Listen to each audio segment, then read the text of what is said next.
Samajwadi party गुंडई, अराजकता, दंगे, लुच्चे, लफंगे, plot मकान, दुकान कब्जा करना, बहू बेटी की इज्जत आबरू को बुरी नजर से देखना, सरकारी ठेकों की लूट करना, समाजवादी पार्टी के कुकृत्यों को घोसी की जनता अच्छी तरह समझ चुकी है। ये INDIA नाम इन्होंने डिक्शनरी से ढूंढ करके रखा है। ये UPA 1 और 2 में जो नेता थे, सारे नेता इस गठबंधन में हैं।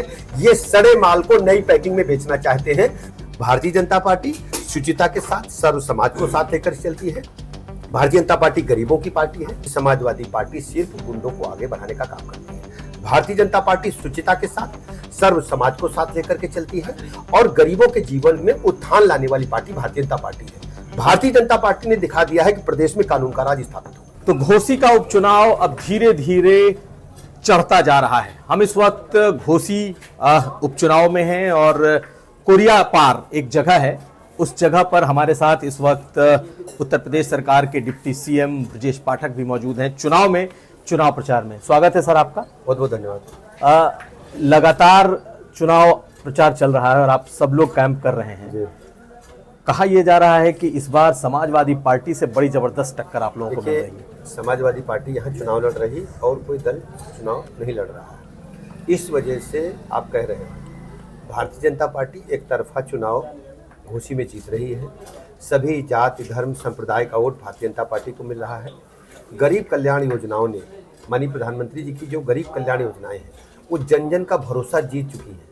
माननीय मोदी जी एक लोकप्रिय आइकान के रूप में पूरी दुनिया में, पूरे भारत में, उत्तर प्रदेश में, घोसी में केवल मोदी जी के नाम का एक डंका बच रहा है। सबको पक्का मकान मिला है, सबके घर घर शौचालय बन गए हैं, सबको जो है 5 लाख तक का निःशुल्क इलाज का आयुष्मान भारत कार्ड मिला हुआ है, सबको उज्ज्वला गैस से गैस कनेक्शन मिला हुआ है, सौभाग्य योजना में घर घर बिजली का कनेक्शन निःशुल्क पहुंचे हैं, कोरोना महामारी से लेकर अब तक लोगों को निःशुल्क राशन मिल रहा है। सबसे बड़ी बात यह है कि कोरोना महामारी में जब सब कुछ बंद हो गया था, माननीय प्रधानमंत्री जी ने बहनों के खाते में कई बार हजार रुपए सीधे DBT के माध्यम से भेजना। ठीक है, ये तो मैं कह सकता हूं कि लोगों का भरोसा है कि माननीय मोदी जी के रूप में एक ऐसा अभिभावक आम जनता को मिला है जो समझते हैं कि उनके जीवन स्तर को ऊपर उठाने में कामयाबी हासिल भारतीय जनता पार्टी ने माननीय मोदी जी की कृपा से की है। ये तो ब्रजेश जी ऐसा है कि ये तो ऐसे मुद्दे हैं जो आप हर चुनाव में उठा रहे हैं, लेकिन इस बार कहा जा रहा है कि आपके जो कैंडिडेट हैं वो दल बदलू हैं, वो बार बार दल बदलते हैं। यही दारा सिंह चौहान जी जब समाजवादी पार्टी में गए थे तब नहीं कहा उन्होंने। दारा सिंह चौहान जी जैसे कई ढेर सारे नेता हैं जो गलत फहमी बस समाजवादी पार्टी ने गुमराह किया और उनको जब सपा में पहुंच करके घुटन महसूस हुई, उन्होंने विधायकी इस्तीफा दे दिया और फिर चुनाव मैदान में है। और भारतीय जनता पार्टी शुचिता के साथ सर्व समाज की पार्टी है। हम सबको साथ लेकर के चलते हैं। नहीं, लेकिन लोग तो ये कह रहे हैं भाई जब विधायक उन्हीं को बनाना था तो फिर क्यों हमारे ऊपर चुनाव थोपा जा रहा है? लोग नहीं कर रहे, समाजवादी पार्टी के लोग कह रहे हैं। समाजवादी पार्टी गुंडई, अराजकता, दंगे, लुच्चे, लफंगे, प्लाट मकान, दुकान कब्जा करना, बहू बेटी की इज्जत आबरू को बुरी नजर से देखना, सरकारी ठेकों की लूट करना, समाजवादी पार्टी के कुकृत्यों को घोसी की जनता अच्छी तरह समझ चुकी है। अब भारतीय जनता पार्टी का कमल ही यहाँ से खिलने वाला है इस उपचुनाव में। लेकिन एक चीज और है ना, एकदम सीधी लड़ाई है, कोई और है नहीं, मायावती भी नहीं है। जब तीसरा दल ही नहीं है चुनाव मैदान में तो सीधी लड़ाई आप कह सकते हैं, लेकिन अंतर बहुत अधिक रहेगा। भारतीय जनता पार्टी एक तरफा जीत यहाँ हासिल कर रही है। नहीं, लेकिन आप इस चीज को बिल्कुल नहीं मानते कि नेगेटिविटी भी है।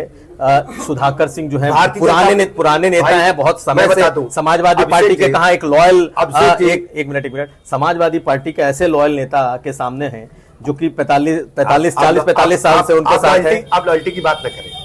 पिछली बार जब इनका समाजवादी पार्टी ने टिकट नहीं दिया था तो इन्होंने समाजवादी पार्टी के में क्या किया था समाजवादी पार्टी के प्रति, जाकर के घोसी की जनता से पूछ लीजिए। मैं नहीं बता सकता, 1000 गाली दिया था, मैं 1000 गवाह आपको दिला सकता हूं। भारतीय जनता पार्टी शुचिता के साथ सर्व समाज को साथ लेकर चलती है। भारतीय जनता पार्टी गरीबों की पार्टी है और समाजवादी पार्टी गुंडों की पार्टी है। ये घोसी की जनता, प्रदेश की जनता बता चुकी है। घोसी की सड़कों पर जाकर के देखिए किस ढंग से समाजवादी पार्टी के शासनकाल में गुंडे, माफिया, लुच्चे, लफंगे, मवाली सड़कों पर नंगा नाच करते थे। आज हमारी सरकार में गुंडे, माफिया या तो प्रदेश के बाहर है या जेल के सीटों के पीछे है। अब बहू बेटी की तरफ बुरी नजर से कोई देख नहीं सकता। नहीं, लेकिन जो वही मैं फिर से लौटता हूँ, वही बात आज चूंकि अखिलेश यादव की सभा थी, अखिलेश यादव की सभा में दर्जनों जो नेता मंच पर थे, उन्होंने एक बात सबने कही कि ये दल बदलने वाले नेता हैं, देखिए, ये ऐसे वो- नेता हैं वो जो कहेंगे, बाहरी हैं, ये कोई तो छुप- ऐसे मुद्दे हैं जो कि मैं लोगों अभिषेक को बाबू- अपील कर रहा है। अभिषेक बाबू, ये छुपने वाला तथ्य नहीं है। लोग ये देखते हैं कि हम ऐसे लोगों के हाथ में प्रतिनिधित्व सौंपे जो गुंडे हैं। समाजवादी पार्टी के प्रत्याशी पर घोसी ब्लॉक के अंदर ट्रिपल मर्डर का मुकदमा है। पांडे जी की हत्या हुई थी, 2 दलित समाज के भाइयों की हत्या हुई थी, वहीं घोसी ब्लॉक के अंदर हत्या हुई थी, और एक और बड़ा मुकदमा एक मुस्लिम समाज के भाई की 5 रुपए के पंचर जोड़ने के झगड़े की वजह से हुई थी, उसका भी इनका नाम है। ये प्रदेश की जनता समझ चुकी है, घोसी की जनता समझ चुकी है कि समाजवादी पार्टी सिर्फ गुंडों को आगे बढ़ाने का काम करती है। भारतीय जनता पार्टी सुचिता के साथ, सर्व समाज को साथ लेकर के चलती है और गरीबों के जीवन में उत्थान लाने वाली पार्टी भारतीय जनता पार्टी है। भारतीय जनता पार्टी ने दिखा दिया है कि प्रदेश में कानून का राज स्थापित होगा। लेकिन जब पिछली बार बसपा चुनाव लड़ी थी, 55-56 हजार उसे वोट आए थे और आप लोगों के जीत का अंतर कम था। इस बार बसपा है नहीं, ऐसा लगता नहीं है कि ये देखिए समाजवादी पार्टी को एज है? मैं अच्छी तरह जानता हूं कि जो सीधे सज्जन लोग हैं, जो अमन पसंद लोग हैं, जो कानून का सम्मान करने वाले लोग हैं, सभी लोग कमल के साथ है, भारतीय जनता पार्टी के साथ है, और भारतीय जनता पार्टी के साथ सर्व समाज के लोग हैं। और लोगों में जो चर्चा है उसको उसे क्या आप पता कर लीजिए, भारतीय जनता पार्टी के बारे में ही चर्चा है। तो कैसी जीत रहेगी आपको? हम प्रचंड बहुमत से एक तरफा जीतेंगे और कमल यहां खिलेगा, और आप देखेंगे कि घोसी के उपचुनाव में सिद्ध हो जाएगा कि समाजवादी पार्टी कभी भी प्रदेश में सफल नहीं हो पाएगी, और इस उपचुनाव ने सिद्ध कर दिया है कि ये केवल बैड एलिमेंट्स को, गुंडों को प्रमोट करती है। अच्छा, आखिरी सवाल।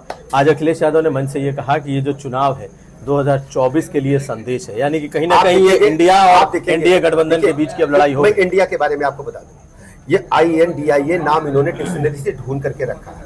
ये यूपीए 1 और 2 में जो नेता थे, सारे नेता इस गठबंधन में हैं। ये सड़े माल को नई पैकिंग में बेचना चाहते हैं। प्रदेश के लोग, देश के लोग इन्हें कभी माफ नहीं करेंगे। बहुत शुक्रिया यूपी तक से बात करने के लिए, और इस चाय की इस दुकान पर आपका थैंक यू।